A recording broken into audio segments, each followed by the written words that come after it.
Hello, welcome to Palace Fan TV for Jim and Jay's final say post Swansea review video. I literally just got back from Swansea. I'm very cold, very tired. My feet are soaking because I didn't wear two pairs of socks, which was a mistake. But I'm fairly happy because Palace didn't lose. It feels like back in the old days when we'd lose all the time and then we'd be happy when we got a point. But we have managed to stem that run of 5 defeats with a 1-1 draw at Swansea. In hindsight, I probably should have known it to be 1-1 because that's the third season in a row now that we've gone to Swansea and drawn 1-1. So I probably should have put money on that. Definitely putting money on a 1-1 next year.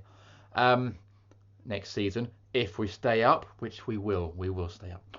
And I think for the third year in a row, it was a fair result, but possibly we were a bit lucky, maybe not lucky to get a point. 'Cause I think we worked hard enough to get points, certainly in the second half. But there were phases of the game that we sort of rode our luck in, which we have done the last two times we played at the Liberty. But that's how you win Premier League games, and that's what happens in the Premier League.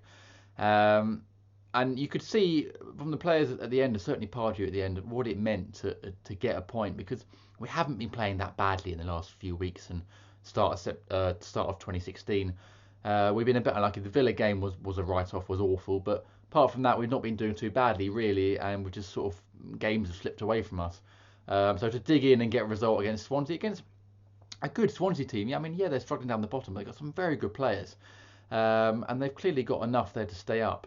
It was a good result, and it was a good goal from Scott Dann. Scott Dann is now our leading joint top goal scorer with 5 goals, I think. And our other one's combined midfielder with 5. So that in itself highlights some of the problems we've had going forward and getting regular goals from up top. But hopefully that will change with Adi Akinbaye. Akinbaye? That's a Freudian. Emmanuel Adebayor, who started his first game for Palace and was really good, I thought. Was offered a lot up top, held the ball up well, won some flick-ons, looked ready to be sort of linking up with Wilf quite well. There was a couple of times that they sort of played a few 1-2s and he knocked it into space for Wilf, and you could see a bit of a connection happening there. So Adebayor lasted about an hour, 65, 70 minutes. And I think showed a lot of promise and a lot of what we've been missing up top.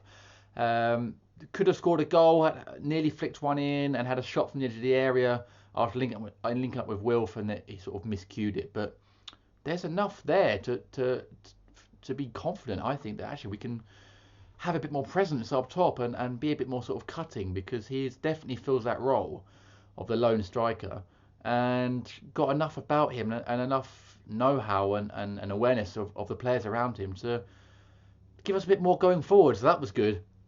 Wilf again had a very good game. He's been our best player in 2016 so far, without a shadow of a doubt. Had a good game. Again, though, maybe that sort of final product was just missing. But he definitely scared defenders and looked to be an outlet for us. But what was nice, we weren't always going to him as plan A. We were looking to play other players in, or play it to Adebayor, knock it off him. When Shamak came on at half time, we had a sort of bit more about us in that number 10.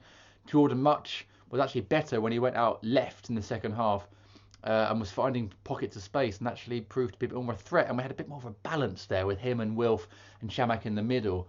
The first half we struggled, and at patches and at times we looked a bit of a mess, certainly in defence, which is, that's always been one of our strong points. But there's a few times the balls are bouncing around, and Suarez seemed to very much struggle with Routledge. And a few times he went to sort of, you'd think he'd clear it, and try and take a touch in the box. Everyone's just yelling, "Clear it, mate!" So he struggled. But when Routledge went off, he actually looked a lot more assured. And in the second half, the defence did look a bit more solid, a bit more sort of settled. It was almost like we were playing very frantically in the first half, almost like a sort of cup final or a last day relegation scrap. But in the second half, we look a bit more settled. Shamak came on for Lee, who unfortunately didn't quite offer a lot. Certainly in the last few games he's been good, but he didn't really seem to get into this game. I mean, Shamak came on, went to number 10, and Much went out wide left, and we just looked a little bit more like we knew what we were doing. And as a result, weren't quite so panicky when Swansea had the ball. They still had chances and patches of play, but we matched them more in the second half. And to be honest, I think that was the most pleasing thing, because at half time we were 1-0 down. The very good free kick from Sigurdsson, although it wasn't really a free kick in my opinion, the foul itself, but it was a very well taken free kick. But you're thinking we looked panicky, and we looked a little bit like we didn't really want it. But in the second half they responded really well, and the fight was there, and the invention was there. And but for another day, we might have snuck it. Hiram Boateng came on and did very well in a very difficult game in difficult conditions, really, to be asked to make your Premier League debut. Did very well and nearly scored. Really unlucky. Created space for himself in the edge of the box. Drilled it across goal. Another day that goes in, and Palace sneak a 2-1 win. So there was loads of positives from the game today. Not least that we didn't lose, and we got a point. 32 points now. Maybe we can kick on in the next few weeks. We've got Watford at home next. Got West Brom coming up, so maybe we can start kicking on, get a few more wins, and put January behind us, because it's been a pretty horrible month. But there you go. Not a bad result in Swansea at all. Cold, wet, windy day, but in the end, a well-earned point. So that is me done with my thoughts on Swansea. Here's Jay from the Eagle Speak with his thoughts. Don't forget to subscribe if you haven't yet. What are you doing? Subscribe right now. The button is right there. It's one click. And comment below with your thoughts on man of the match. For me, it was probably Wilf. But who was your man of the match for Palace today? And follow us on Instagram and Snapchat. I was doing snaps all through the day today. I'm doing snaps from every away game this season. So follow us on there for my Snapchat story. And that's it. Here's Jay from the Eagles Beak. See you again soon. Hey guys, welcome back to Palace Fan TV. This is Jim and Jay's Final Say, the latest episode looking back on the trip to South Wales against Swansea City. Excellent point for us this afternoon. It seems like a long time coming that we've celebrated any sort of point. This is the first time this year, actually, in fact. So much has been said about our poor form this year. I think we're the bottom of the table in terms of European teams across the whole of Europe. So it's great to get on the board, great to get a point. I think you could say that we're unlucky not to steal it towards the end of the game. Great second half in terrible conditions at the Liberty Stadium, I have to say.